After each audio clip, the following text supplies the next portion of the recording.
I receive a lot of texts, a lot of calls, a lot of messages, and a lot of emails from women who are in a lot of pain.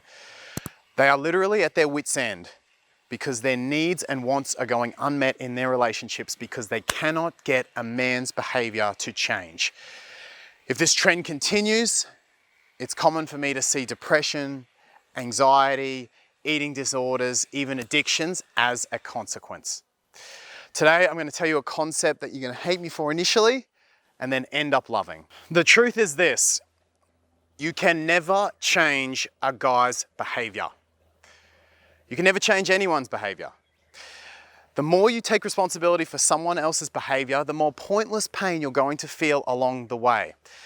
Believing that you have responsibility or the ability to change someone else's behavior is one of the most common misconceptions in all of interpersonal relations. While that might seem depressing, it's actually incredibly liberating because you can now take the responsibility for his behavior off of your shoulders. While you can't get anyone else to change their actions, you are in full control of what you do and what you do and don't let into your life. You see, a lot of women I coach, they get stuck in words, stuck in the verbals.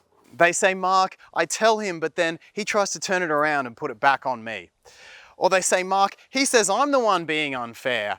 How do I make him change his mind and change his behavior?" And I say to them, stop trying to make him do anything. You're insane.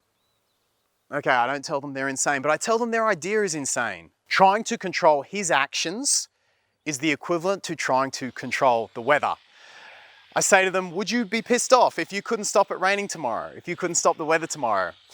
And they say, "No, Mark, that's ridiculous. That's just insane."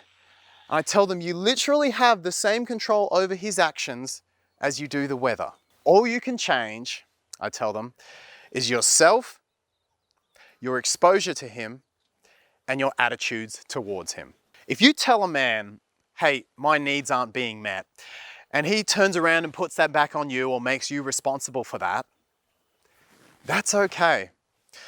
A lot of women get stuck in verbals at this point, trying to convince him or trying to show him and trying to win some sort of argument. Often voices get raised and it becomes this big we're trying to convince each other thing. That's not how you put standards in place. If you want to get what you want from men without nagging or manipulation, just state your standards and then understand it's on you to execute with actions. Just like a rainy day, you're not going to get frustrated that it's raining. You're either going to start accepting the rain, you're going to change your attitude about rain, or you're going to stop exposing yourself to the rain and go inside. If he doesn't agree with your standards and your boundaries, that's okay. If he doesn't want to act a certain way, that's okay too. Don't let this frustrate you and rile you up.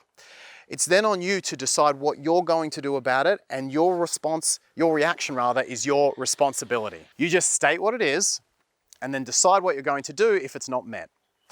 There's no begging, yelling, or convincing required. By the way, if you're enjoying the content, don't forget to hit the big red subscribe button with the little bell. Now, what you decide is your boundary. That's also your responsibility. And it's not really on me or any other dating coach to decide what is your boundary and what standards you want to set. If you want your boyfriend to wear a clown costume all the time, you can make that a boundary of yours. Okay, you've got to think about what's intelligent and what makes sense and what's balanced, and that's why it's so important to read, learn, watch videos about how a great relationship works and what a fair and healthy boundary is. If you want people in your life to behave a certain way, just let them know what it is and then quietly go about enforcing that with your actions. You know, I haven't had for a long time people in my life who cross my boundaries because they just filter themselves out. I don't need to yell or convince them or shout at them otherwise. So if you're serious about having great relationships in your life, about having great connections with men in your life, understand that it's your responsibility to achieve that. Not by changing their behavior or making them act a certain way, but by understanding what you will and won't accept, by making it clear to people, not just your partners, but your friends, your work colleagues, everyone in your life, and then quietly executing on that. Once you do this, and once you do it well, you're going to attract the best guys to your life who love and respect the standards and boundaries that you have, and you're going to filter out the others. It's the road to the best life possible, the best relationships possible, not just romantically, but friends, colleagues, family as well. And the cool part is you never need to beg, convince, or yell at anyone. Well, that's the video. I hope you enjoyed. Let me know your thoughts, comments, questions, everything in the space below. I'd love to hear it. Hit that big red subscribe button with the little bell so you get the notifications. And like I say, I want to hear your thoughts on this concept. So let me know, put it right in the space below. And I'll see you in the next video very soon.